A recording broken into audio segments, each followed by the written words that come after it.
सारे भक्तगणों को मेरा राम राम और जय माता दी। तो आज मैं खड़ा हूँ भवन देवी मंदिर के आगे और बहुत लोगों के मन में ये क्वेश्चन जरूर आ रहा होगा कि भवन देवी मंदिर कहाँ है। अपने आप में एक बहुत ही ऐतिहासिक तीलू रौतेली की घटनाओं से जुड़ा हुआ और बहुत ही प्राचीन मंदिर है, जिसमें ऐसी ऐसी घटनाएं आज भी सुनने को मिलती हैं कि जो एक जीवंत पर्याय सी लगती हैं। लोगों को आज भी देवभूमि की इन कई घटनाओं पर यकीन नहीं आता, लेकिन उसी का जीवंत उदाहरण मेरे पीछे है, जो है कि भवन देवी का मंदिर। फिर उससे पहले मैं आपको बता देता हूँ कि जो मेरे पीछे का आप इलाका देख रहे हैं, यह है अल्मोड़ा, जो कि कुमाऊं का है। और अगर मैं इस तरफ आपको दिखाऊं, आज थोड़ा विजिबिलिटी कम है क्योंकि बारिश का मौसम 2 दिन से और पूरा कोहरा लगा हुआ है। तो यह है पौड़ी का इलाका, यानी कि जो ये मंदिर है ये गढ़वाल और कुमाऊं की ठीक बॉर्डर पे है। इसको गढ़वाल और कुमाऊं की आराध्य देवी के नाम से भी जाना जाता है। तो चलिए चलते हैं वीडियो में और आपको मैं भवन देवी मंदिर के बारे में जानकारी देता हूँ। उत्तराखंड में भवन देवी के 3 मंदिर हैं और तीनों के तीनों एक ही लाइन में स्थित है। एक पूर्ण रूप से अल्मोड़ा में है, जो कि रानीखेत के नजदीक भतरौज खान के पास है। दूसरा पूर्ण रूप से पौड़ी गढ़वाल में है, जो पौड़ी गढ़वाल के नैनीनाड़ा ब्लॉक में है। और ये मंदिर, जो ये भवन देवी का मंदिर है, ये अल्मोड़ा और पौड़ी गढ़वाल के ठीक बॉर्डर पर है। यानी कि जैसे मैंने आपको पहले बताया, एक तरफ पौड़ी है और एक तरफ है अल्मोड़ा। अगर इसके अगल बगल के मैं गांव की बात करूं तो वो पौड़ी गढ़वाल में आते हैं, और अगर मंदिर के क्षेत्र की बात करूं तो वो अल्मोड़ा में आता है। इसीलिए इसको कुमाऊं की आराध्य देवी भी कहा जाता है। और ये मंदिर गवाह है कत्यूरियों के और तीलू रौतेली के युद्ध का।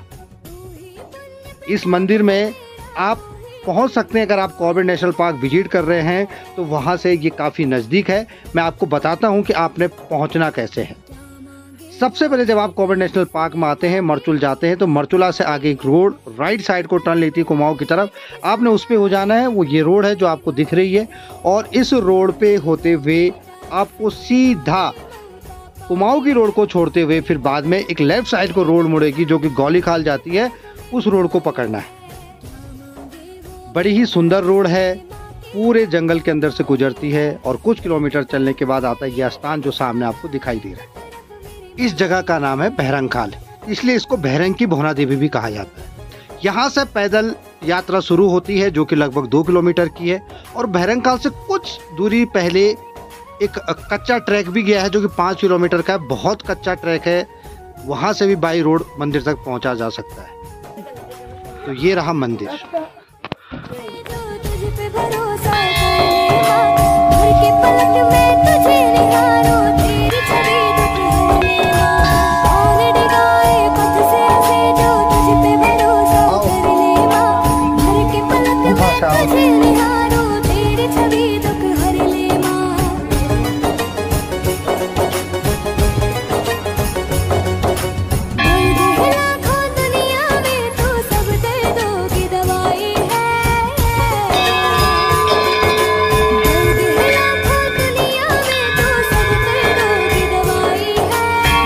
माता की तरह बनाया गया है।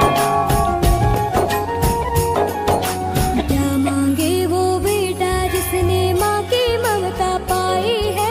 एक तरफ है ये जग सारा,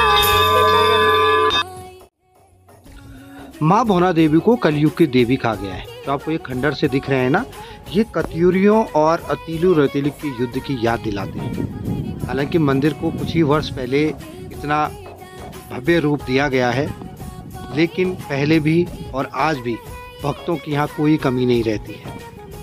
हालांकि अब सड़क आ चुकी है, लोग सड़क से अपनी गाड़ी यहाँ तक ला सकते हैं, लेकिन जो मज़ा पैदल यात्रा में है वो गाड़ी में कहाँ। चलो अभी वक्त आ गया है माता रानी के दर्शन करवाने का, तो करते हैं माता रानी के दर्शन।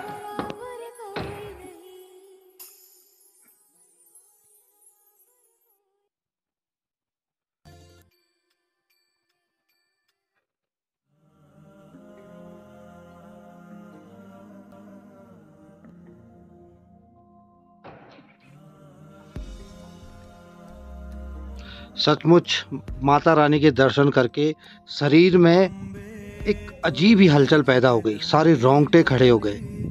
मैं इस एहसास को शब्दों में बयां नहीं कर सकता। ये एहसास आपको मंदिर में आने के बाद ही होगा। मैं ही नहीं, मेरे परिवार के अन्य सदस्य भी कुछ भावुक से यहाँ पर आकर हो गए।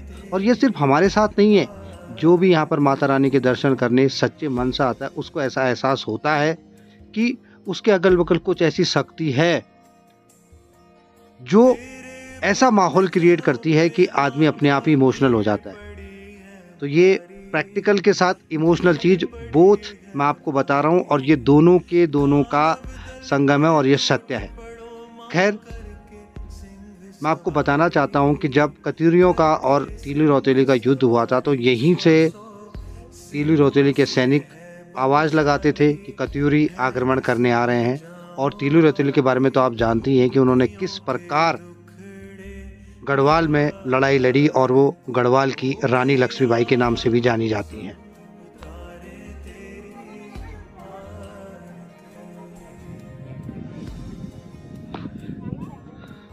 तो ये रहा मंदिर के चारों ओर का क्षेत्र। आप आइए, उत्तराखंड देवभूमि के इन भव्य मंदिरों के दर्शन कीजिए, पर इनको पिकनिक स्पॉट मत बनाइए। मिलते हैं एक अच्छे से अगले वीडियो में, तब तक के लिए जय श्री राम।